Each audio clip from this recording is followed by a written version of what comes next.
മൌലികമായ ഒരാശയം പോലും കേരളത്തിൽ ഇനി യാഥാർത്ഥ്യമാകാതെ പോകരുതെന്ന കാഴ്ചപ്പാടോടെയാണ് വിദ്യാർത്ഥികൾക്കായി ഐഡിയ ഡേ 2017 സംഘടിപ്പിച്ചത്. സംസ്ഥാനത്ത് ഒരു വർഷത്തിനിടെ 100 ഇന്നവേഷനുകൾക്ക് സർക്കാർ ഫണ്ട് നൽകുകയാണ്. കേരള സ്റ്റാർട്ടപ്പ് മിഷന്റെ നേതൃത്വത്തിൽ നടക്കുന്ന പിച്ചിംഗ് സെഷനിൽ യുവാക്കൾക്ക് അവരുടെ ഐഡിയ അവതരിപ്പിക്കാം. അതിൽ മികച്ചതിന് സർക്കാർ ഫണ്ട് നൽകും. സംസ്ഥാനത്ത് engineering, polytechnic, arts and science ഉൾപ്പെടെ 193 കോളേജുകളിലാണ് സർക്കാരിന്റെ ഇന്നവേഷൻ ഓൺട്രപ്രണർഷിപ്പ് ഡെവലപ്മെന്റ് സെന്ററുകളുള്ളത്. ഇവിടെ നിന്നുള്ള 150 ആശയങ്ങളാണ് കേരള സ്റ്റാർട്ടപ്പ് മിഷനും IT ഡിപ്പാർട്ട്മെന്റിനും ലഭിച്ചത്. ഇതിൽ ഷോർട്ട് ലിസ്റ്റ് ചെയ്ത 19 പ്രോജക്ടുകളാണ് കിൻഫ്രയിൽ നടന്ന ഐഡിയ ഡേയിൽ അവതരിപ്പിച്ചത്. IT secretary Shri M. Sivasankar നേരിട്ടെത്തിയാണ് പിച്ചിംഗ് സെഷൻ നിയന്ത്രിച്ചത്.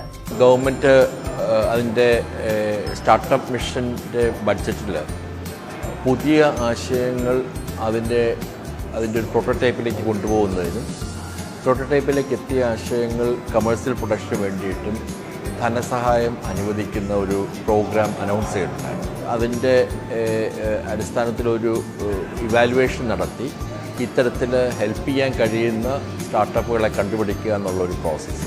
അതോടൊപ്പം ഗവൺമെൻറ് വേറൊരു തീരുമാനം എടുത്തത് ഈ സർക്കാരിന് ആവശ്യമായിട്ടുള്ള ഗവൺമെൻറ്റിന് റിലവൻ്റ് ആയിട്ടുള്ള ഏതെങ്കിലും സ്റ്റാർട്ടപ്പ് പ്രോഡക്ട്സ് ഉണ്ടെങ്കിൽ അത് 5 ലക്ഷം രൂപ വരെയുള്ള ഒരു പ്രോഡക്റ്റ് നേരിട്ട് വാങ്ങിക്കാനുള്ള അനുമതിയും കൊടുത്തിട്ടുണ്ടായിരുന്നു. പ്രതിരോധ ആവശ്യങ്ങൾക്ക് ഉപയോഗിക്കാവുന്ന റോബോട്ട് മുതൽ കുരുമുളക് പറിച്ച് വേർതിരിച്ചെടുക്കാവുന്ന ഉപകരണം വരെയുള്ള തികച്ചും വ്യത്യസ്തങ്ങളായ ഐഡിയകളാണ് ഇവിടെ അവതരിപ്പിച്ചത്. ആദ്യഘട്ടത്തിൽ തെരഞ്ഞെടുക്കപ്പെടുന്ന 100 ആശയങ്ങൾക്ക് സർക്കാർ 2 ലക്ഷം രൂപ വീതം നൽകും. ഈ ഫണ്ട് ഉപയോഗിച്ച് പ്രോട്ടോടൈപ്പ് ഉണ്ടാക്കണം. തുടർന്ന് ബിസിനസ് സാധ്യതയുള്ള യുണീക്ക് ആശയത്തിന് നിർമ്മാണത്തിനും പ്രൊഡക്ടിന്റെ മാർക്കറ്റിംഗിനും മറ്റുമായി 10 ലക്ഷം വരെ നൽകാനും സർക്കാരിന് പദ്ധതിയുണ്ട്. ഇതിന്റെ ഭാഗമായി ഇക്കോസിസ്റ്റം, അതായത് ഒരു മാർക്കറ്റ്, ഗവൺമെൻറ് എന്ന് പറയുന്ന ഒരു മാർക്കറ്റ് അല്ലെങ്കിൽ ഗവൺമെൻറ്റിൻ്റെ റിക്വയർമെൻറ്റും സ്റ്റാർട്ടപ്പുകളുടെ താല്പര്യവും കഴിവും ബന്ധിപ്പിക്കാൻ കഴിയുന്ന ഒരു ഫ്രെയിംവർക്ക് ഉണ്ടാകുമെന്നാണ് ഞാൻ പ്രതീക്ഷിക്കുന്നത്. അതിൻ്റെ തുടക്കമാണ് ഇന്നിവിടെ നടന്നത്. കോളേജുകളിലെ IETC വഴിയാണ് ഫണ്ട് കൈമാറുക.